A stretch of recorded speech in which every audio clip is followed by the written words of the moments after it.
lên khi ngôi nhà kề bên, nghe có tiếng xì xào, có tiếng nói ồn ào.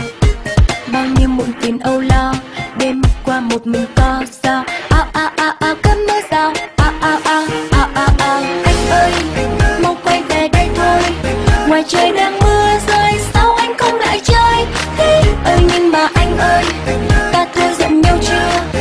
Đừng cho em vô tư như có anh ngày xưa. Trong lòng em nhắc cồn cao, cho dù mưa cơn ồn ào, đêm từng đêm nghĩ đến tên anh trong lòng vui sao mà về giây phút ngọt ngào. Em gần anh biết như nào, em cần anh mỗi lúc ban mai, nghe niềm vui dâng cao. Con cao, con cao, con cao.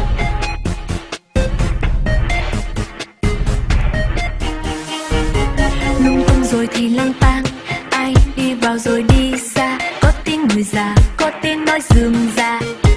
Linh ta rồi thì linh tinh, trong căn phòng lặng thinh thinh. Mịt mù